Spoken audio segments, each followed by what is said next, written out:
देखिए, हम सबको इस बात की खुशी है कि हमारा पहला ट्रेलर सबको पसंद आया। इसका मतलब कि जो जिस दिशा में हम जा रहे हैं फिल्म दिखाने, वो दिशा ठीक है। जो कहानी हमने चुनी है, जो एक्टर्स हमने चुने हैं, जो म्यूज़िक हमने चुना है, उसका अच्छा होना एक पहली सीढ़ी कहते हैं उसको। तो पहली विक्ट्री तो हमारी लगता है कि पास में है।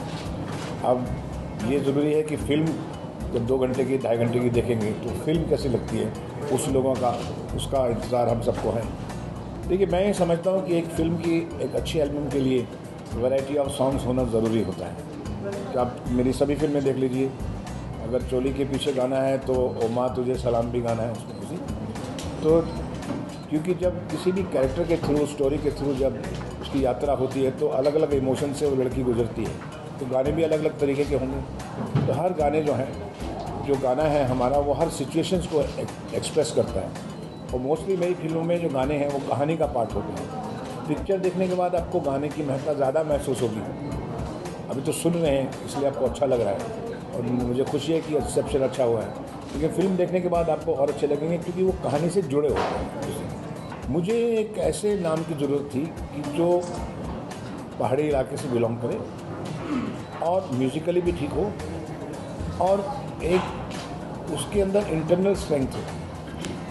इन्होंने कांची के ऊपर लिखा इस अपना इरशाद जी ने, कांची टूट तो साँच के जैसे, तो सच्ची है आज के जैसे, तू परखे तो परखते लोग।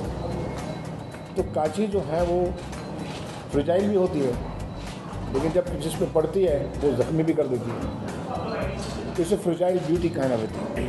नॉर्मली कांची जो है वो नेपाली पहाड़ी इलाके में ज़्यादा कहा जाता है, जो कि बहुत इनोसेंट ब्यूटी जिसको बोलते हैं।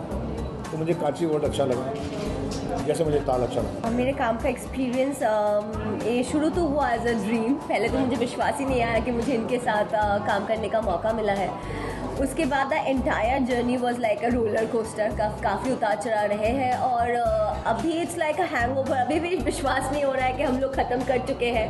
और कार्तिक सीनियर तो है करियर के हिसाब से, बट आई थिंक मैं हमेशा इनको बुली करती रहती हूँ। तो आप इनसे पूछिए कैसा लगा मेरे साथ काम करके। नहीं यार, ये सीखी सिखाई आई थी, जैसे भी आई थी पूरी बुली करना जैसे बोल रही हैं, तो ये हैं बुल की तरह एकदम ही। देखो आप तो अच्छा, यहाँ पे किस किस को मैं बुल की तरह लगती? मैं बुल की तरह बोल रहा हूँ। तो बेसिकली जो कैरेक्टर इनका है फिल्म में, पूरी तरह से वो एक सांड की तरह ही कैरेक्टर है, स्ट्रॉन्ग कैरेक्टर है। लोगों को अचानक से अपने दिल की करती है, अपनी मन की करती है। एंड यू नो कि जो मेरा भी कैरेक्टर है, कांची का कैरेक्टर बिंदा को, शी लुक्स अप टू बिंदा।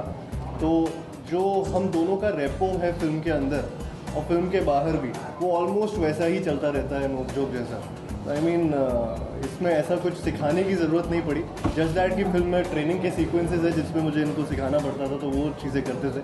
बाकी तो इन्हें सब आता है आई थिंक। एंड और as a co-actor I would like to mention कि कार्तिक इतना सपोर्टिव रहे। I think I am really blessed. सबसे पहले तो मुझे सुभाष जी के साथ काम करने का मौका मिला और ये किसी से भी एक्टिंग करवा सकते हैं, एनीबडी।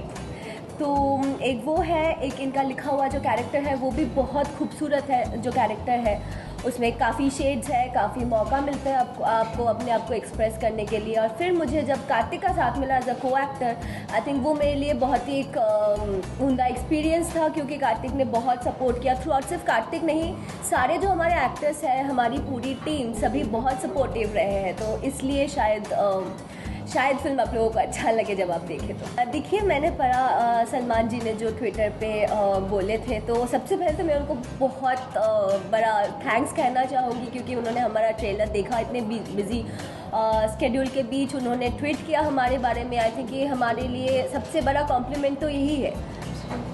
आई मीन या सलमान सर ट्वीट कर रहे हैं कि फिल्म का ट्रेलर मैंने देखा, बहुत अच्छा लगा, it's beautifully shot and Subhash ji is back, all those things. तो वो सारी चीज़ें बड़ी मैटर कर जाती है।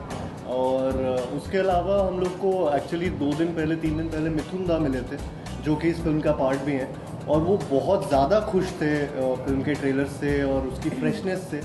सो आई थिंक ये बड़े जो एक्टर्स हैं, लेजेंडरी एक्टर्स हैं, उनका सपोर्ट मिल रहा है, तो उसकी वजह से वी आर फीलिंग ब्लेस्ड है। उससे ज़्यादा क्या मांगेंगे। परदेश में शाहरुख सर थे और फिर उसके बाद वो भी सुभाष जी की फिल्म थी। लेकिन इस फिल्म में भी जो मेरा कैरेक्टर है, अब इस फिल्म में कांची टाइटल रोल है जो कि ये प्ले कर रही हैं। बहुत ही स्ट्रॉन्ग कैरेक्टर है इनका, लेकिन अगेन जैसा मैंने बोला कि इनका कैरेक्टर मेरे कैरेक्टर से सारी चीज़ें सीखता है, और मेरे कैरेक्टर उतना ही पावरफुल और स्ट्रॉन्ग बनाना पड़ेगा ताकि ये जस्टिफाइड लगे।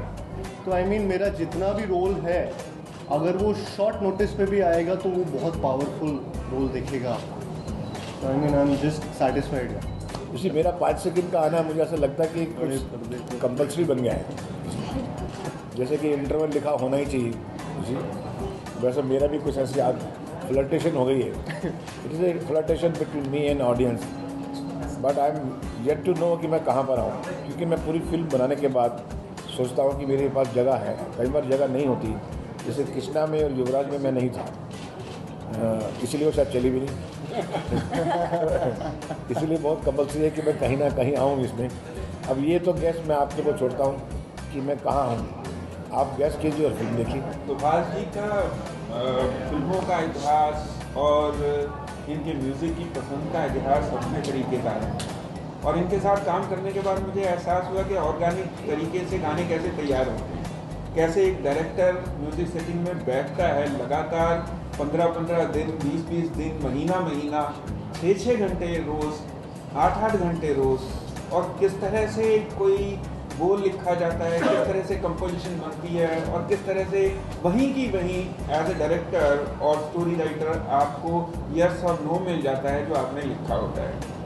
पुराना जो एक हम सुनते आ रहे हैं, एक ढर्रा, एक चलती एक परंपरा के ऐसे गाने बनते थे, तो ये उस हिसाब से बना हुआ म्यूज़िक है। मतलब इन ए वे मैंने कंटेम्प्रेरी इरा में रहते हुए जो अच्छी परंपरागत चीज़ थी कि सिटिंग में बैठ के म्यूज़िक बनाओ, वो मैंने एक्सपीरियंस किया। ऐसा नहीं है कि म्यूज़िक डायरेक्टर ने अपनी आइसोलेशन में एक कंपोजिशन बनाई, फिर मेल से वो कंपोजिशन लिरिसिस्ट के पास चली गई, लिरिसिस्ट ने सुना और फ़ोन पे डायरेक्टर से बात की, और लिरिसिस्ट ने वो गाना मेल कर दिया आगे म्यूज़िक डायरेक्टर को।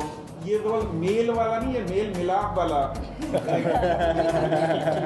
नाइस। तो ये म्यूज़िक मेल मिलाप वाला है। हमें आज अच्छा लगा कि हम रेडियो मिर्ची में आए, और हमने इंटरव्यू दिए, और प्रकृति जी ने बहुत अच्छे सवाल पूछे हम लोगों से, बहुत इंटरेस्टिंग सवाल थे, और उन सवालों से हमें पता लगा कि हमारी पब्लिक क्या जानना चाहती है कांची के बारे में, कांची के एक्ट्रेस के बारे में, हमारे बारे में, और हमने सारे जवाब दिए उनको। जितने चुस्त सवाल थे उतने चुस्त जवाब थे। तो आपको प्रोग्राम तो सुनना पड़ेगा, लेकिन it is a different delight to be with the Mirchi people. They are wonderful people, energetic, loving and encouraging. तो बस मैं ये चाहता हूँ कि आप सब लोगों की दुआ हो, क्योंकि हमें दुआओं की भी बहुत सख्त ज़रूरत है, और आपकी दुआ होगी तो हमारी फिल्म भी जो है लोगों को पसंद आएगी, आपको भी पसंद आएगी। मैं आपको इंट्रोड्यूस करना चाहूँगा, अन्वेषा जी हैं हमारे सिंगर, जिन्होंने जो सोनू निगम के साथ गाना गाया है, सब कुछ है, जो इस वक्त गाना बहुत बड़ा अच्छे चार्ट पर जा रहा है, और बहुत अच्छा रिसेप्शन मिला है ऑल इंडिया, पूरे वर्ल्ड में। जो लव सॉन्ग है, इरशाद जी ने लिखा, इस्माइल भाई ने उसको कंपोज किया। तो she is a new singer, but she is very promising singer, and I hope that after Kaachi she will be getting many more films. तो मैं अन्वेषा से ही रिक्वेस्ट करूँगा, बिकॉज ये तो सुपरस्टार हो चुके हैं, आप सुन चुके हैं। तो अन्वेषा से करूँगा कि कम से कम 2 लाइन आपके लिए गा दें। तू इश्क मेरा, तू रश्क मेरा। Thank you very much. Thank you.